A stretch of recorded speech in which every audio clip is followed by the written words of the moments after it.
Hey, what is going on, guys? It is Glake here once again, back with a game chat video.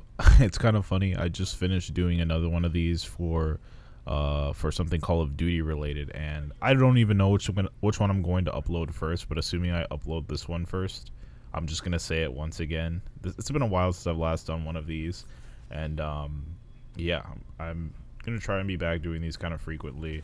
Just kind of sharing my thoughts on certain games. I at least want to do like one of these a week. I think is perfect amount. So yeah. Anyway, I want to talk today. I want to talk about some Destiny 2 related stuff. More so, State of Destiny 2. The Call of Duty video that I did was basically State of Call of Duty in 2018 or something like that.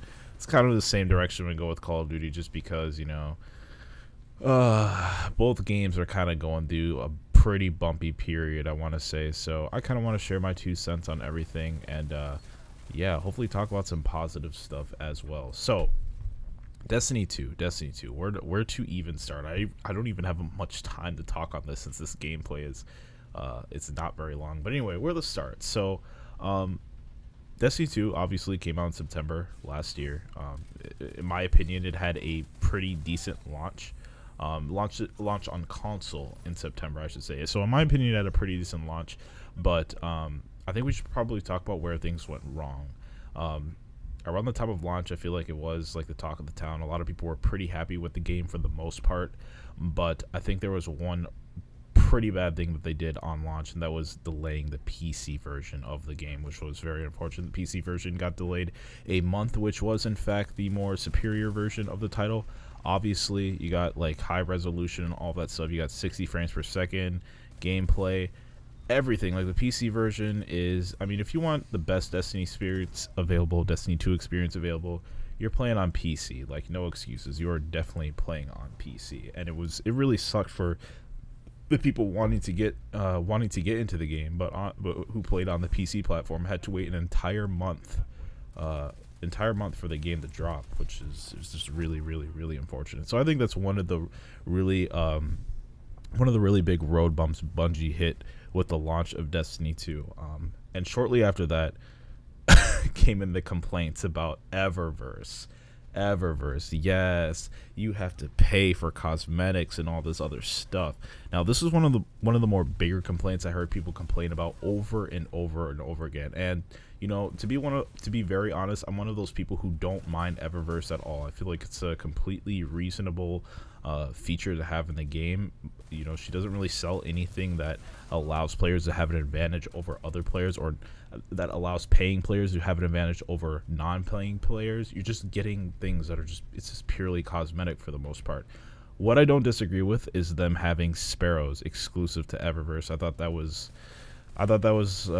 kind of distasteful. I'm not really feeling that, because it does take a while to get around by foot, and the fact that in Destiny 1 we were able to get sparrows, which were a pretty essential part of the game, especially getting through things pretty quickly. I think it was kind of scummy for them to have that exclusive to Eververse, at least during the game's launch in September. I don't really know if that's changed or not, but so far I only get sparrow drops from Eververse, from Bright Engrams or whatever. So yeah, I'm assuming things are exactly the same. Another thing which really hurt Destiny 2 was the whole Curse of Osiris situation, and how you could not play certain content without having certain content that wasn't even exclusive to Curse of Osiris. You just could not play without having the expansion. This also includes the level cap. Couldn't level up any further without having the expansion, and I guess a lot of people had a pretty big issue with that. Now, like I said, I'm like one of the more lenient players. Like, not a lot of things bother me. Like, I don't mind spending money for games, especially for these MMOs games, because I'm so used to it. Like, most MMOs, a new expansion comes out once every year or every 2 years, and they're usually $60 for traditional MMOs. Like, it's $60 to get this new MMO, or $40 at the least. So I really don't mind having to spend $20 to get a decently sized DLC expansion that will add new items, new weapons, new gear, all that other kind of stuff into the game.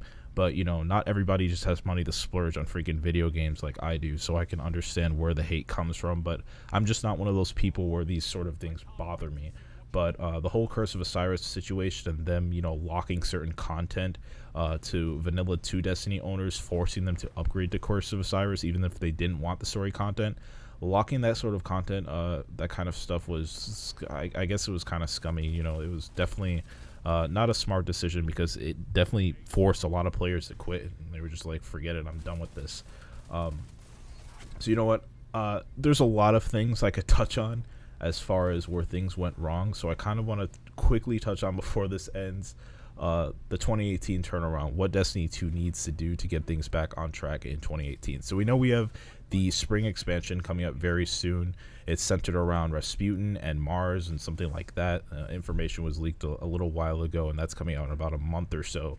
So, you know, they have a pretty good chance to fix things with that expansion. You know, right now it seems like they're laying the foundation on getting things back on course, putting back in features that were in Destiny 1 back into Destiny 2. So, you know, the game's like fully caught up with the first version of the game.